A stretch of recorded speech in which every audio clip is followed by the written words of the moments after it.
Sebab Tuhan itu baik, bahwasanya untuk selamanya. Kasih setia Tuhan tidak pernah berkesudahan dalam hidup kami. Terima kasih Tuhan Yesus. Terima kasih Bapa. Haleluya. Haleluya Yesus. Amin.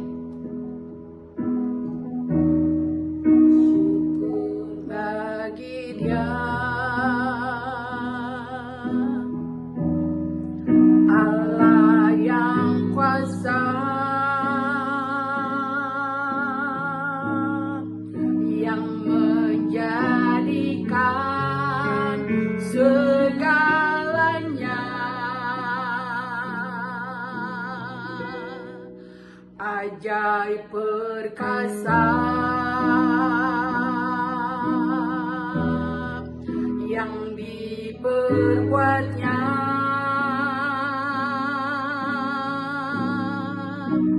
di hadapan segala bangsa.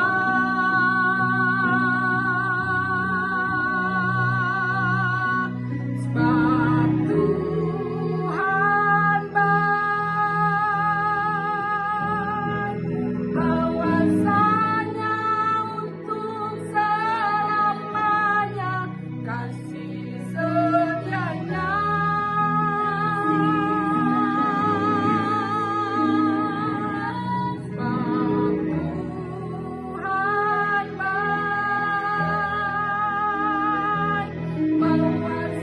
bahwasanya untuk selamanya kasih setianya. Sebab Tuhan itu baik. Sebab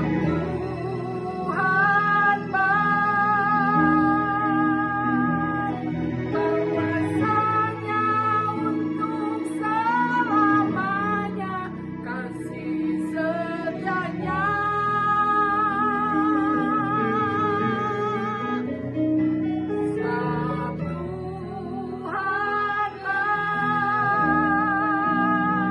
baik, bahwasanya untuk selamanya, bahwasanya untuk selamanya, bahwasanya untuk selamanya kasih setianya. Sebab Tuhan itu baik, bahwasanya untuk selamanya kasih setia Tuhan tidak pernah berkesudahan dalam hidup kami. Terima kasih Tuhan Yesus. Kami menyerahkan hidup kami sepanjang hari ini ke dalam tangan-Mu. Kami menyerahkan pembacaan firman-Mu Tuhan. Terima kasih Tuhan, firman-Mu bekerja bagi setiap kami para pendengar ya Bapa. Terpujilah Engkau Tuhan, hanya di dalam nama Yesus. Haleluya. Amin. Shalom Bapak Ibu Saudara-saudara sekalian.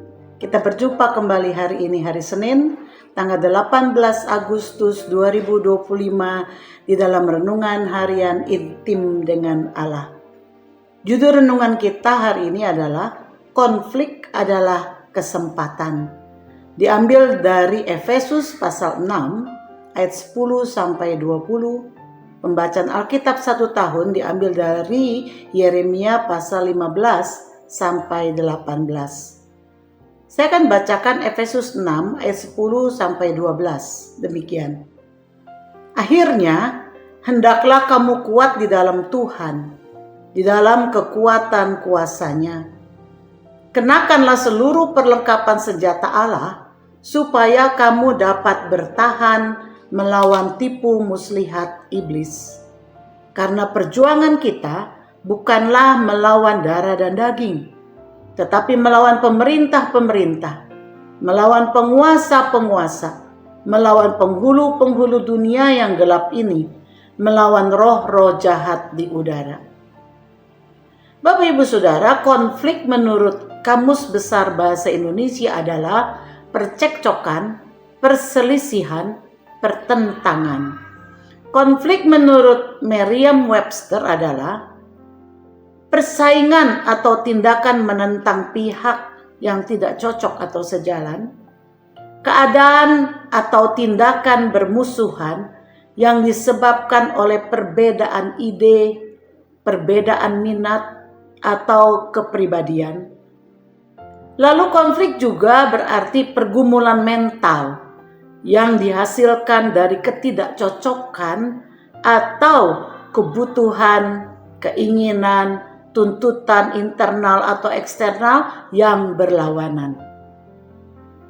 Selama tidak ada satu orang pun yang sama, maka konflik tidak akan bisa dihindari.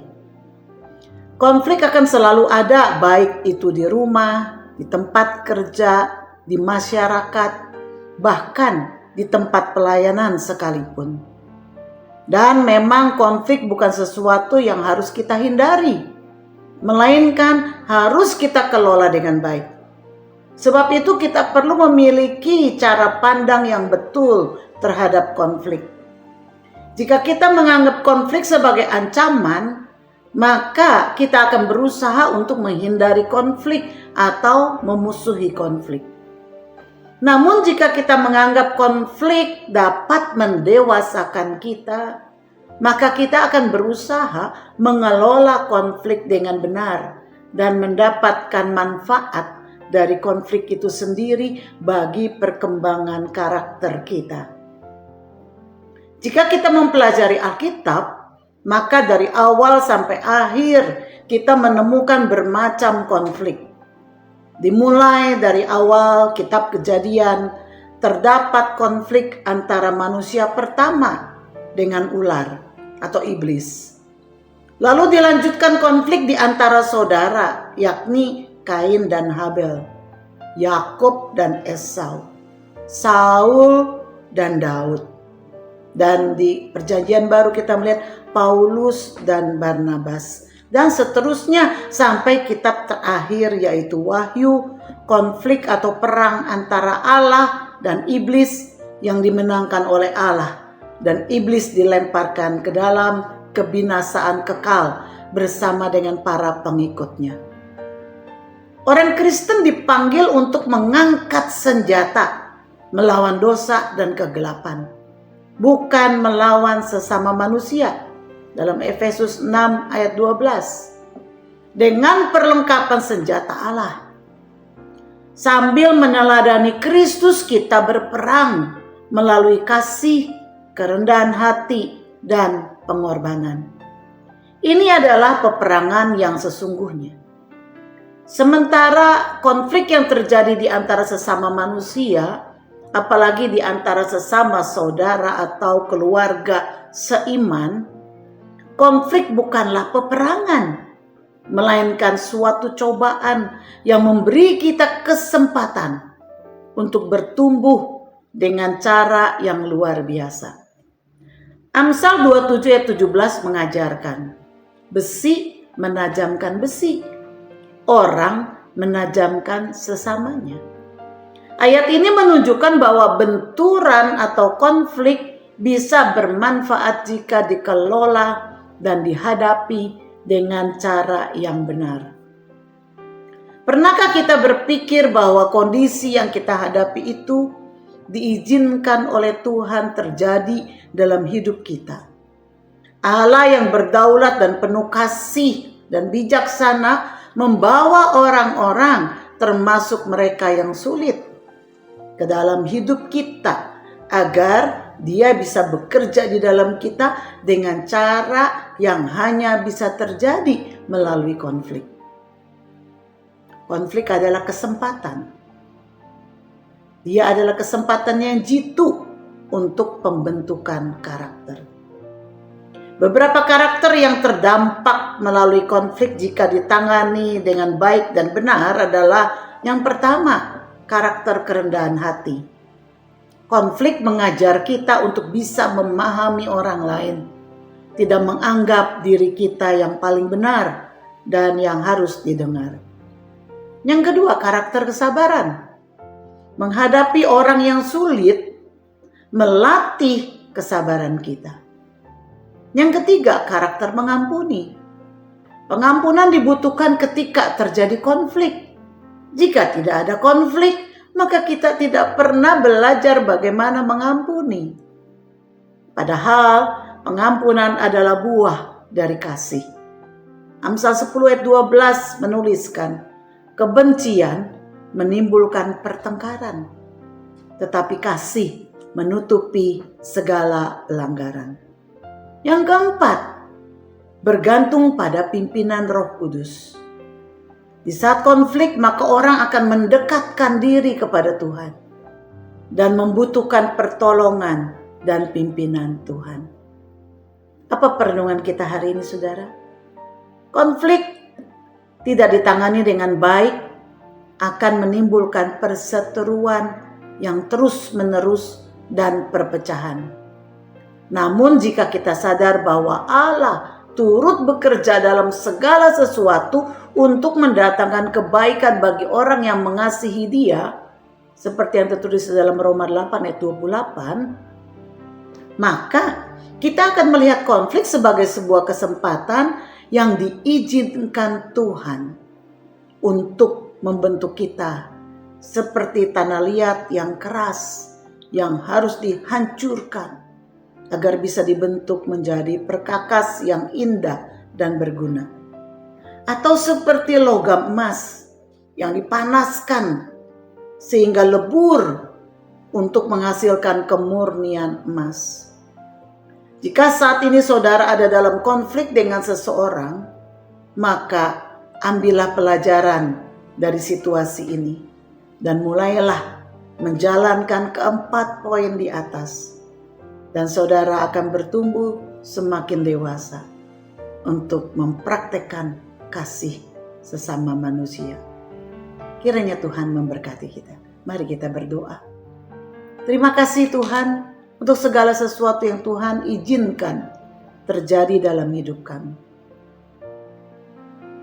Bahkan ketika kami menghadapi konflik dengan sesama kami, ataupun di dalam keluarga, ataupun bahkan di dalam pelayanan.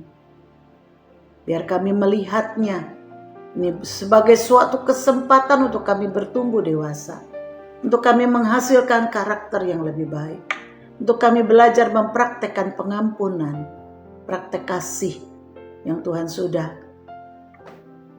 teladankan, yang Tuhan sudah contohkan melalui kehidupan Yesus. Terima kasih Tuhan, mulai sekarang kami boleh melihat konflik sebagai sebuah dengan cara pikir yang berbeda, yaitu bukan untuk bermusuhan, tetapi untuk mendewasakan, saling mendewasakan. Terima kasih Tuhan. Dalam nama Yesus kami berdoa. Amin. Kiranya Tuhan memberkati kita. Shalom.